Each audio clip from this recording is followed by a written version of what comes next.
And it was during this time that I knew I was never going to go back to a job where I just spent my days with adults. I had this idea that I would come into the classroom and everything would be there. There would be pencils and there would be books and furniture. Right. And what I really walked into was a room with desks. And that was it. I truly fell in love with teaching the way that I always wanted to. What is differentiated instruction? And why is it important? Or they could open their eyes and look if they needed to.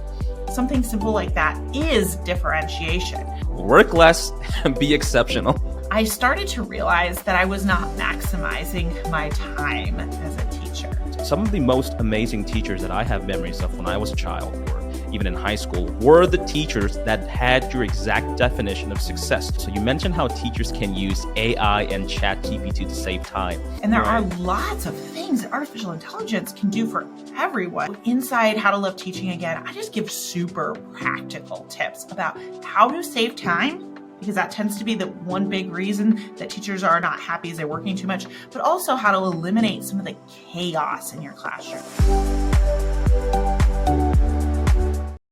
The Avenue of the Strongest is a podcast dedicated to exploring the lives and experiences of the most inspiring individuals from around the world.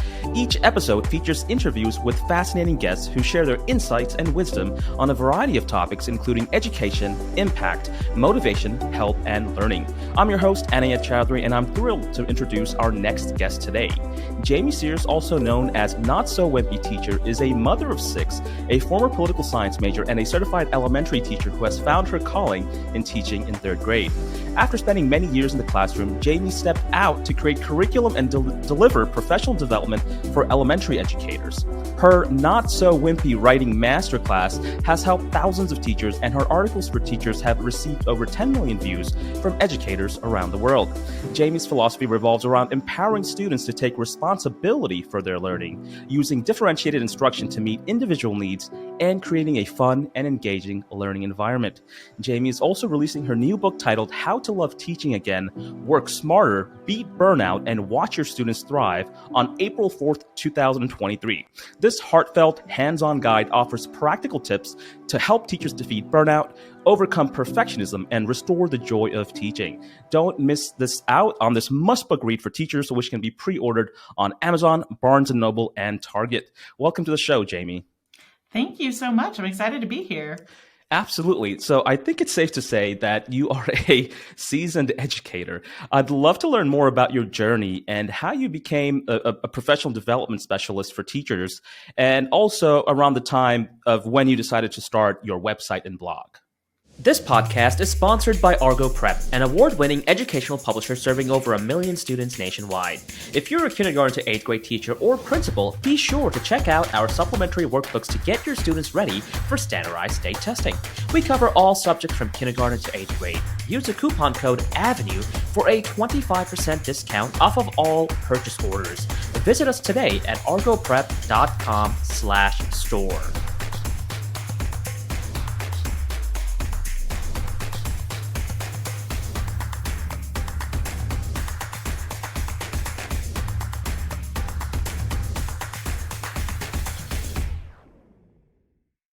Absolutely. So teaching was actually a second career for me. I initially wanted to be a lobbyist, and so I pursued political science, and I was a lobbyist for the Arizona State Supreme Court, which was so fun for me. I thought, this is what I'm going to do for my life. And then I had children, and my heart completely changed when I had kids. And anyone who has children probably can relate to that. But suddenly my priorities were so different. And being a lobbyist was no longer the dream I thought it would be. I wanted to spend my days with children. And I had a really unique opportunity to be a stay-at-home mom when they were very young. And it was during this time that I knew I was never going to go back to a job where I just spent my days with adults. And Okay. I know it's crazy, but I realized that I really wanted to be around children. And so while I was taking care of the kiddos during their naps, I went back to school to be a teacher. And this was before online school was really popular. So it was a new experience for me doing online school, but I had been substituting on and off for many years, and it felt like it was just the right fit for me. I ended up in a third grade classroom, and it was so incredibly scary at first. Like, I was so unprepared for what it would really be like to have my own classroom. But that first year, I didn't have a lot of curriculum. And I don't know that everyone who's not in education understands that, because I had this idea that I would come into the classroom and everything would be there. You know, there would be pencils and there would be books and furniture. Right. And what I really walked into was a room with desks. And that was it. I was shocked. I mean, I didn't even have copy paper. I had to provide that for myself. And I just didn't realize what education was like. Going to school didn't prepare me for this. And so my very first year, I learned how to create resources for my students out of a necessity. I needed the things to help them to master the standards. And so I started to create resources. I had some digital scrapbooking experience that I pulled from, and I started making resources just for my students. But I quickly realized that I didn't have enough time to make all the resources my students need. So I had this idea. I was like, I could take the few resources I've created and maybe sell them. Maybe I make $20 a month. Right. And I could take that money and buy some more resources for my students. So I didn't, I didn't really think I was starting a business. I just thought, okay, I've created something. I'll sell it to someone else who also needs it, save them some time. I'll use that cash to buy resources that I don't know how to make or don't have time to make. And that's what I did initially. And about a year in, I realized, I might have actually created a business. But that first year was so difficult. Besides just creating resources, just the reality of being a teacher, it was more than I thought it was going to be. I worked nights, I worked weekends, I worked holidays. I went on a vacation and I worked during the vacation. Wow. I worked all summer. It was creating resources. It was getting myself familiar with standards. It was meetings. It was emails. It was just worrying about my kids even at night when I was frustrated. I didn't know what to do. I wanted to be such a good teacher. And so I came incredibly close to burnout. I realized that this was not sustainable. If I worked 60-hour weeks, I was going to burn out for sure. I wasn't a great mom or a great teacher in those days. I really felt like everyone was getting what was left over. And that's when I had to have a real heart with myself. I realized that I wasn't leaning into the things that I was already good at. I came into teaching very good at simplifying things, adding systems. You know, being a mom of lots of kids, I had learned this along the way.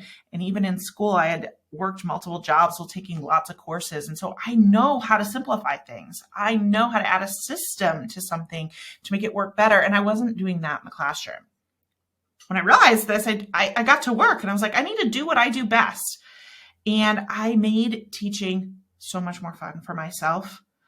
I started to go home at contracted hours, which is crazy. Most teachers do not do that. Yeah. And I truly fell in love with teaching the way that I always wanted to. And my book, How to Fall in Love with Teaching, I'm really just sharing all of those strategies that I used to fall in love with teaching because I truly did love being a teacher. I left the classroom much earlier than I wanted to, not because I was burnt out, but I do suffer from epilepsy and I was having seizures in the classroom. Wow. And this, I really felt like was going to add way too much trauma to the students in my room. And so I had to make a really difficult decision to leave the classroom. And I was really privileged at the time that Not So Wimpy Teacher had taken off the way that it had. The teachers were really loving my resources. And so I just made a commitment to myself and to teachers that I wasn't going to stop working in the world of education. And in fact, I was going to take all this extra time I had now that I was not in the classroom and just devote it to making things easier for teachers in the classroom around the world. And so that is what I have been doing at Not So Wimpy Teachers, creating resources and doing professional development to help teachers simplify what they're doing in the classroom so that they too can go home when their day is finished without a huge bag of work. Well, thank you so much for sharing that incredible story. I mean, it's always fascinating to learn someone's journey, regardless of the industry. But, we talk to teachers all the time, and each and every teacher has their own unique story to share. It's I've never heard the same story twice, which is so beautiful. And I think it's your story is so important because it helps so many others just by you talking about it. What an incredible journey. And I think you're right. I want to hit on a couple of points that you mentioned. Number one, teaching is extremely hard, right? Doing your master's degree, getting your certification really still doesn't prepare you for the real world of actually being a teacher in the classroom. You quickly realize that you do not really have all these supplies and resources at your hand. We all know that teacher spending is a huge problem. Teachers have to dig into their own pockets all the time. Again, I don't know a single teacher who has not gone in their own pockets, literally, like you mentioned. You said, hey, let me sell the resources that I'm good at creating. I'll take $20, reinvest that back into my classrooms for resources that I don't know how to make. And first of all, that's a beautiful story because you found out that it's actually a business in and of itself. But yeah, there's a lot of complicated things in this teaching industry. But the other point that I love about what you said is that lean on what you're strong at. And I think that's very, very important. I think a lot of people fail to do that. And it sounds like such simple advice. Hey, just focus and take what you're strong at and go with that. But a lot of people do not do that. It's not always about learning new skills and perfecting them. Listen, if you're not good at something, fantastic. I'm very good at math and science. I'm not good at writing or English, honestly. I'm really not. I try, but again, I'm not going to kill myself over here. We're a publisher. We have over 100 workbooks that sell nationwide. Our products are nationwide in Costco. But I just stick with my strengths. So that's really good advice that you gave us. Now I do want to talk about something. It's a topic that it's a word or a phrase that I hear almost every day, or like every couple of hours. Differentiated instruction. First of all the teachers know what differentiated instruction is. Sounds pretty obvious, but can you just clarify for just maybe the parents that are watching, what is differentiated instruction and why is it important? Every student is not going to learn something at the same pace. And when you talked about you have certain strengths, all our students have certain strengths as well. And that means they also have some weaknesses. And so anytime we're working towards a standard, one student's going to master it very quickly. Another student's going to master it in an average amount of time. And some students are going to take more time. On top of that, students don't all learn the same way. And so one student can just listen and learn. Another student has to apply. Some students have to build. Some students need longer to practice. Differentiation is really the practice of trying to meet all of our students where they are in order to push them closer to mastery, which even the definition, it sounds really complicated. And it can be very complicated. Teachers truly want to differentiate their lessons, but it can add a lot of work to their plate and a lot of stress too. No, I agree. I think it's overwhelming first for especially new teachers when they start and try to practice differentiated learning and instruction. All the teachers want the best for their kids, but it's not as overwhelming as it seems to be as you become a seasoned educator. In fact, I've spoken to many special education teachers where they say, hey, differentiated instruction is not about changing 80% of the work you're given to. It's a simple tweak. You're tweaking a couple of prompts here or there, or if you're doing more than a 20% change, yeah, you're going to get burnt out the next day. Tweak as little as possible. You're not, at least this is my opinion.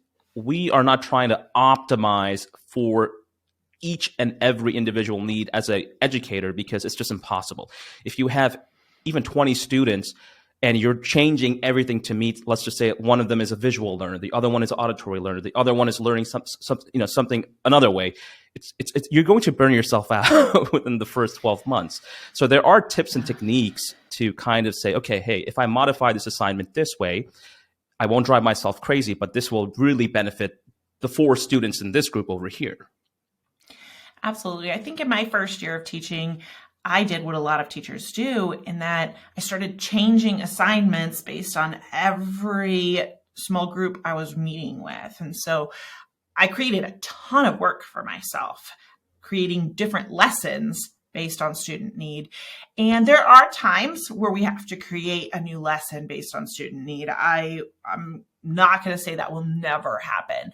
But like you said, finding ways to make the little tweaks. We talk about in our lessons, we can have auditory and visual learners both learning from the same lesson. That way we're hitting both at the same time. But I think there's also a lot of small things you can do. And sometimes we forget about that because we are looking at the big things. And so you can add resources that students can use as a support. So in my third grade classroom, we learned multiplication. And we would start by skip counting. And so students could skip count on their own, and some students are not even ready for it. So I would write the skip count up on the board, and they could challenge themselves by closing their eyes and skip counting, or they could open their eyes and look if they needed to. Something simple like that is differentiation. Even when we're doing activities, maybe some students need to use their notebooks while other students do not. And it's about teaching your students that everyone has different needs and that it's okay, and to take advantage of the supports available and to challenge yourself when you're ready to drop those supports. I think that's really important, that we're teaching them to use their voice and their decision about whether or not they need some extra supports, and that there's no shame in needing a support. The reality is, in life, you can almost always use a support. You and I, we can Google the answers to questions, and we can use calculators and our smartphones. And so I think that having those conversations in your classroom are so important. No, that's incredible. I want to talk about a topic that hits home for a lot of teachers. And I want to ask this question, which is, what are some key strategies for working less while still being an exceptional teacher? Because those two things sound great to me. Work less and be exceptional. Absolutely. I love it. That's really what my book is all about, is how you can work less, but still be the teacher you have dreamed about, because we're not talking about working less and being a lazy teacher. I can't even find a teacher who's okay with that. It just doesn't happen. So how can you be a great teacher is the first question. Because when you said be an exceptional teacher, that means something different to everyone. And I first in chapter 1 talk about how to define good teacher, great teacher, exceptional teacher, whatever you want to call it. Because too often teachers have let administrators, parents, and society tell us what it means to be a great teacher. I realized that I thought being a great teacher was working a lot. Like if I was there late, man, I was a great teacher. If I brought home stuff, I was a great teacher. I also thought test scores were the sign of a great teacher. Like if my students, I am still in my two, if I got good test scores, as if I was taking the test, but if my students got great test scores, I must be a good teacher. It took me some time to realize that these are things I don't have control over. And honestly, it's not what being a great teacher means to me.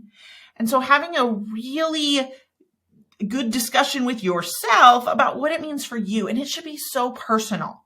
Your definition of great teacher doesn't have to be the same as my definition of great teacher. And I think that's what makes the fact that students get so many different teachers over the course of their educational journey so special, is that they are going to have teachers who have different definitions of success. And that's amazing. That's an opportunity.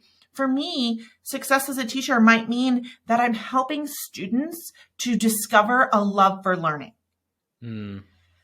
That's something I have some control over. And every day as I'm driving home from school, I could ask myself, what did I do today to help even one student get closer to finding that love for learning? Maybe I helped a student find a book at the library. Okay, I can check it off that I've worked towards helping a student find a love for reading. This is something that helps me to feel successful. So first of all, before you can work less and still be an exceptional teacher, you need to define what being a successful teacher means. Once you've done that, I think we can start to cut back some hours on what you work. And teachers will instantly be like, I don't think so. I can't get it all done. I know this because I was that teacher, so I said it too. But I started to realize that I was not maximizing my time as a teacher. One good strategy, a necessary strategy for working less, first you need to decide how many hours you want to work. For most teachers, this sounds foreign. Like they've never even considered this. They work as many hours as it takes. But if they're honest with themselves, they work a lot of hours and they still don't get the to-do list done. Right. So deciding first how many hours you want to work, I would start by looking at your contracted hours and then asking yourself, how many hours beyond my contract do I want to work? And it's okay to say 0. I just want to work my contracted hours. There is no shame in that. That won't make you a bad teacher because your definition of success wasn't based on the number of hours you work. Mine was on helping students fall in love with learning, not working 60 hours per week. But maybe you do want to work extra hours beyond your contract as long as you are intentionally choosing it because it's what you want, not what you think somebody else is telling you you must do. I think that's the key. You want to get out a calendar and you want to start planning your plan time. I'm not talking about lesson plans because teachers are incredible at doing lesson planning. They plan out what their students will do every instructional minute. They Right. know what subject they'll be doing, what page they'll be doing, what activity. I can say, hey, at 9:24 on Thursday, what will your students be doing? And teachers can tell me without even having to look it up. They just know. Unfortunately, most teachers don't plan their own time. And so what would happen is like your plan time, whatever that might be. You might have a plan period. You might not, unfortunately. It might be before school. It might be after school. But whenever you choose to do your grading, your lesson planning, your emailing, you walk in and you have this huge to-do list. And one of two things usually happen. You look at that huge to-do list and you go, oh my gosh, there's way too much on this. I'm never going to be able to handle it. So you do nothing. Maybe you go next door to tell your teacher bestie about your to-do list or your terrible day or whatever it might be because you got so overwhelmed that you couldn't even get started because getting started is the hardest. That might happen. Or maybe you do sit down and get started. When you look at this massive to-do list, you usually just pick the easiest things on the list because that's what your brain says to do. Your brain's like, let's do something easy here so we can be successful. The problem with this is that they're not always the high priority items. So when you go home that day, even if you did complete 2 or 3 things off the to-do list, your head's going to go, I didn't get anything done because you didn't get the things done that were the highest priority. So if you take some time once a week, I love Sunday afternoon for this. Maybe it's Monday morning, maybe it's Friday afternoon for you, but take 30 minutes. And it might sound like a lot of time, but it's going to save you time down the road and plan out your week.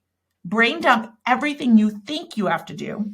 I promise you, you don't have to do them all, but your brain is holding things in there, telling you it has to be done. So let's just get it out of your brain, release your brain from remembering it. Write down the professional things you must do and personal. Your dentist appointment, your IEP meetings, the grading you need to do, the photocopying, whatever it is, get it down on this list. And then take your calendar. You've already marked your hours because you decided first how many hours you want to work. Now you're going to look at your calendar slots, your actual time slots. Just like in lesson planning, you don't just write down Monday, we're going to do page 36. You write Monday at 9:30. So I want you to do the same for yourself. I want you to look at your calendar and say, okay, at 3, I've got from 3 o'clock to 3:30. What am I going to do from 3 o'clock to 3:30? Well, I have some grading to do. Maybe I'm grading some math assessments. I'm not going to be able to get them all graded in 30 minutes. I just know this. Instead of writing work on grading, if you do that and you don't get them finished, guess what your brain's going to tell you?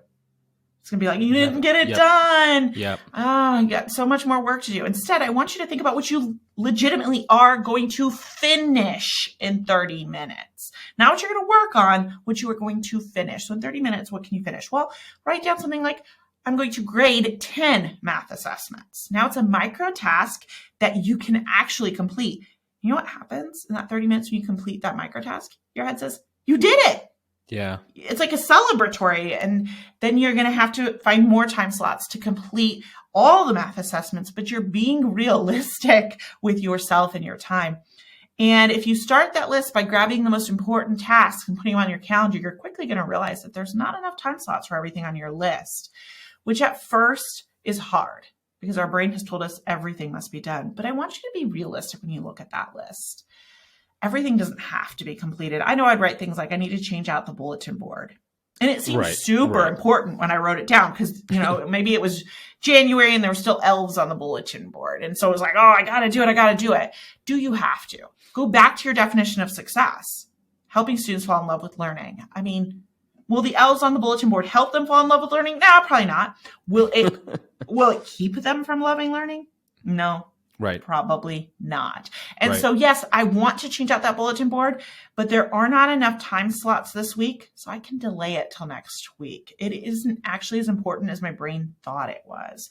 And you get better at this type of delaying activities as you do it. It's like practice makes perfect. You will start to be able to uncover which tasks are actually priority and must be done, and which ones you really can push back if need be, or not do at all, even delete them from your list. I think this is a really important way for teachers to save a little bit of time when it comes to planning out their week. Well, I really, really love that advice. Again, it's simple advice, yet no one follows, honestly. Again, and I love that. And you're completely right, because we're like, okay, you know what? Today I'm going to go ahead and start making a checklist, and we make the vaguest checklists ever. And you said exactly 100% true information, which is we always tend to focus on things we can knock out the quickest, which are often the least priority. Like sometimes when I wake up in the morning, I like really clearing out my inbox, which is the least priority for me. It makes no sense, yet I do it. It's just wasting time. But my brain gives me that instant gratification. Hey, I quickly completed a task that I needed to do, which again, for me personally, that is a low priority task for my particular role over here.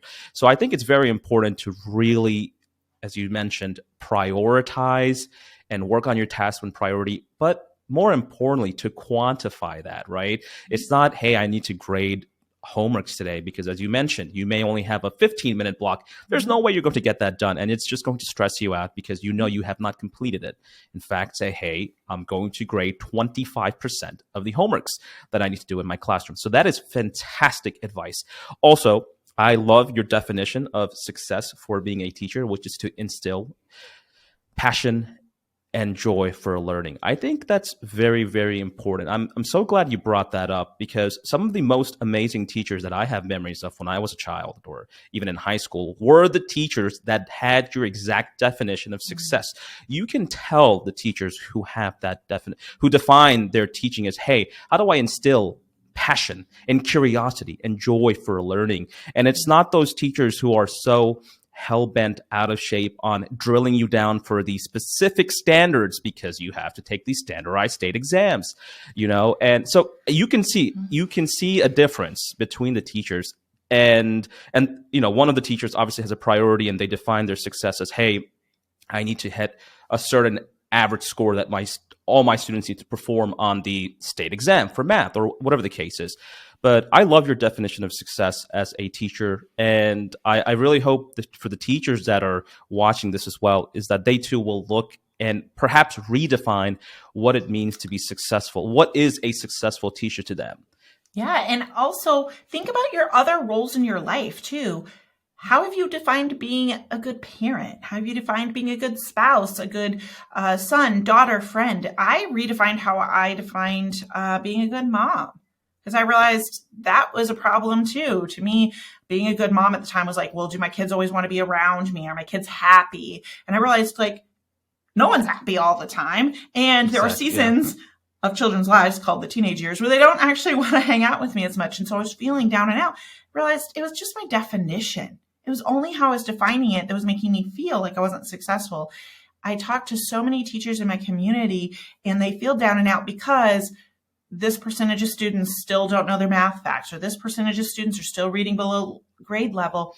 And we so want our kids to grow academically. We absolutely do.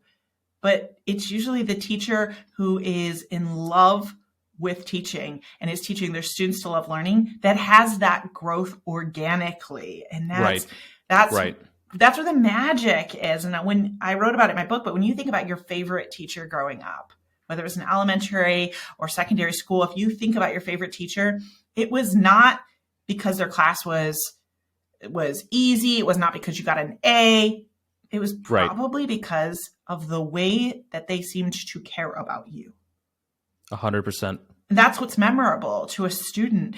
And oftentimes when students come back to tell you about the difference that you've made, it's like, you challenged me because you cared about me. I wanted to do better.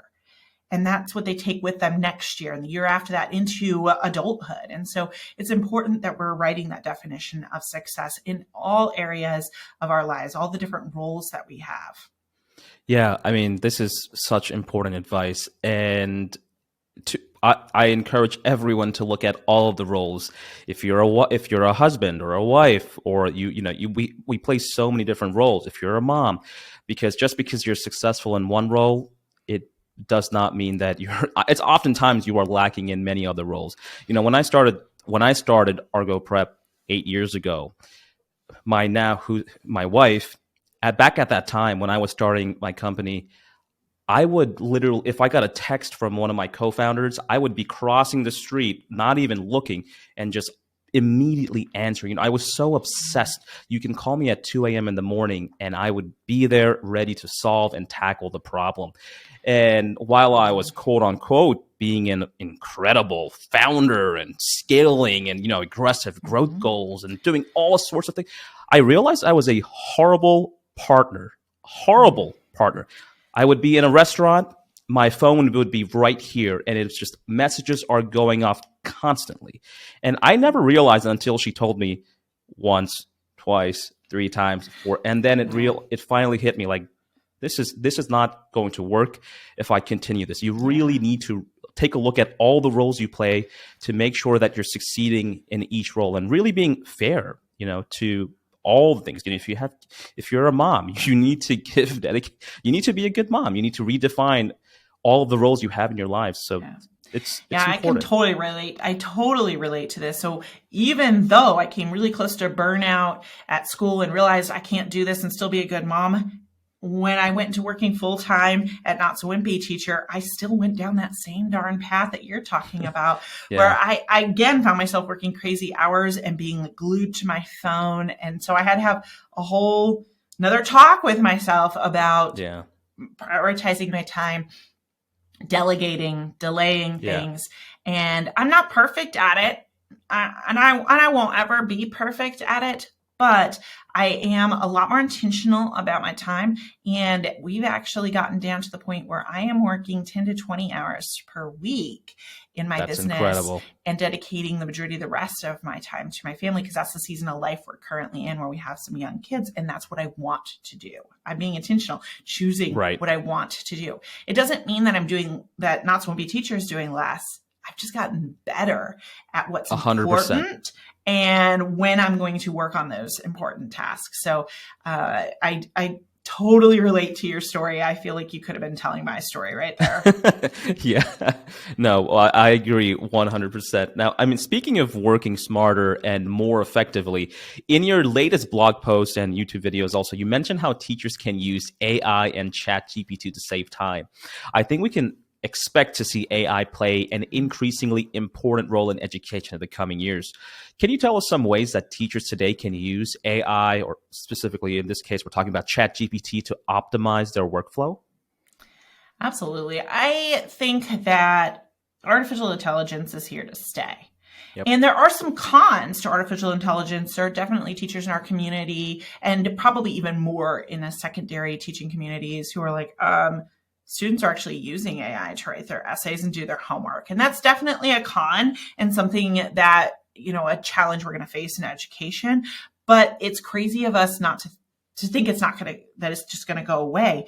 And so even though there's some cons, I want to take advantage of the pros. And there are lots of things that artificial intelligence can do for everyone. But as a team, we're just playing around with it in the last few weeks. And we were pretty impressed with the types of things that we could do. I mean, report card comments. You could ask it to generate a list of report card comments for you. Aligning standards, coming up with activities for different standards. You could even take a passage and have it create the same information in different reading levels. You can have it write emails for you. And I don't know, this one's really good for me. I'm not always great at wording things so that my point comes across without sounding rude. So you're writing parent emails and you're like, what I really want to tell them is that Jimmy never stops talking. You can go into AI and write, Jimmy never stops talking. He isn't paying attention in class, and it will rewrite it for you in a much nicer way. And that saves me some time and stress too. So there are so many things that it can do. Is it perfect? Absolutely not. Never will be perfect, but neither am I.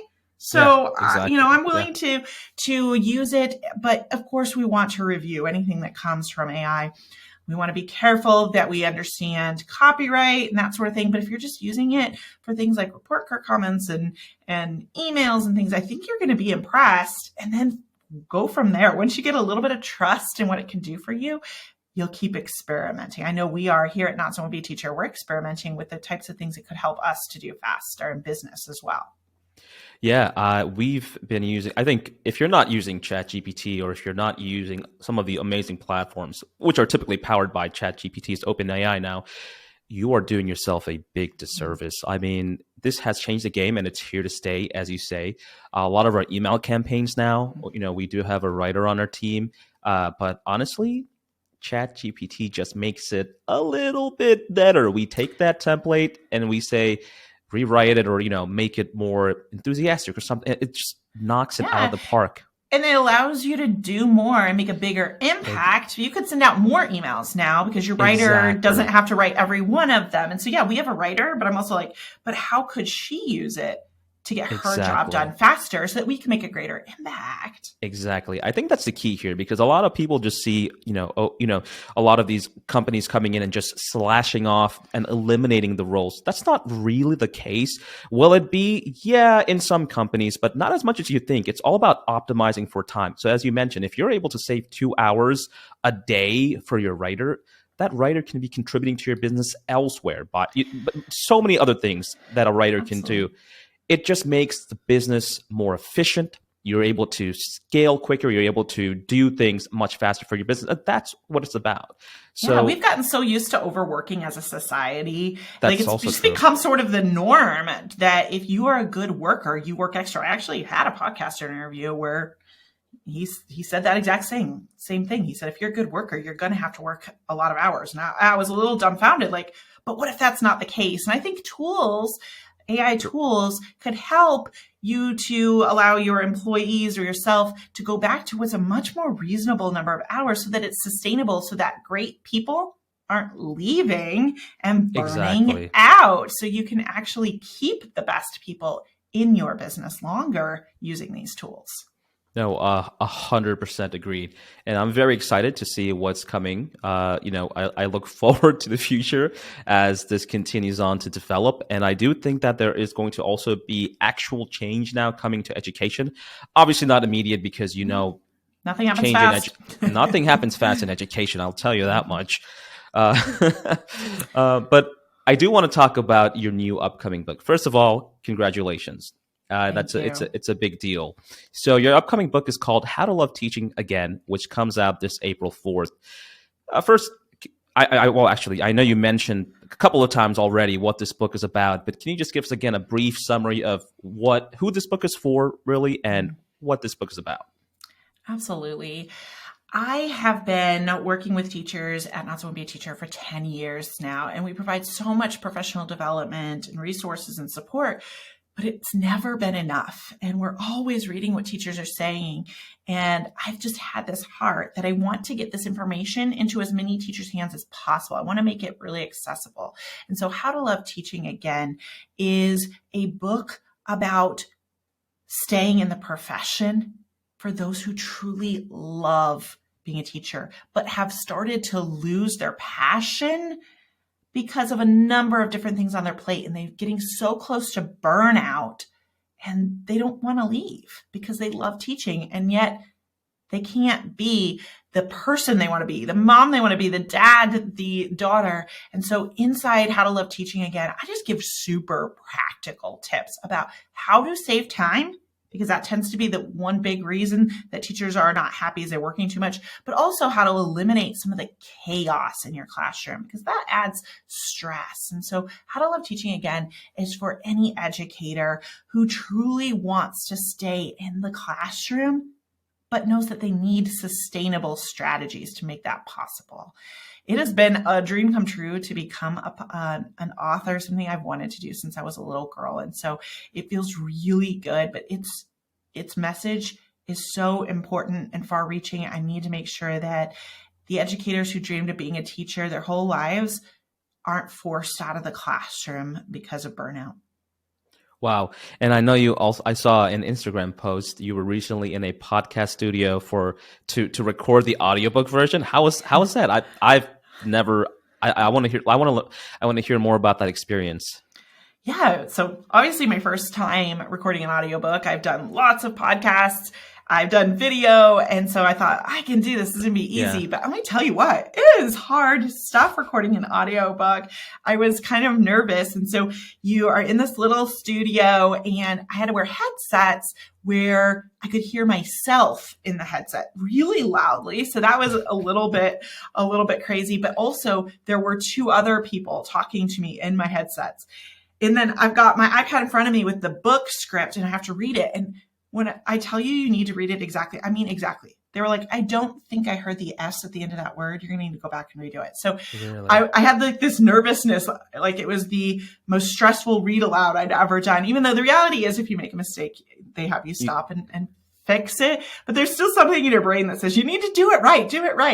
And it was crazy, but so amazing to have the opportunity to get to read my own book. There were times though where I was like, man, I want to change the way that sentence sounds. They're like, oh no, you need to read it exactly like it's written. And so it was a great opportunity, but people who do that as a career, I am thoroughly impressed because I had such a headache at the end of each recording day. Wow, that's amazing. And are you finished with it now, or do you still have a couple more sessions? Yeah, so they booked a whole week. They said that's like typical is like five days.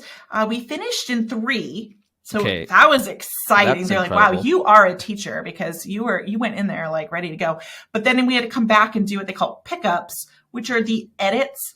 So AI listened to the book, but also people from my publisher listen, and everywhere they find like that maybe I tripped over a word or I even said the wrong word a couple of times, or like I said, like I just dropped my volume slightly and they couldn't hear the ending as well. They would have me re-record that. And it was amazing that the people listening were so picky that I thought there's no way that they missed something. Right. And then I go back to do the pickups and I'm like, how did I get away with this on that day? They were all over it that day. So it was amazing. So I'm done now, and the audiobook will be available when the book is available on April 4th.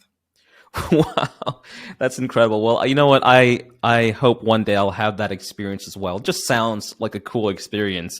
So again, congrats again for your book. And I know you just recorded the audio version for that book as well. Thank you so much for joining us, Jamie, and sharing your insights and expertise. You can follow Jamie on Instagram at her handle, which is Not So Wimpy Teacher. And do not forget to check out her upcoming book, which you can pre-order right now on websites such as Amazon, Target, and Barnes & Noble. Thank you so much for having me. It's been quite the honor. Of course.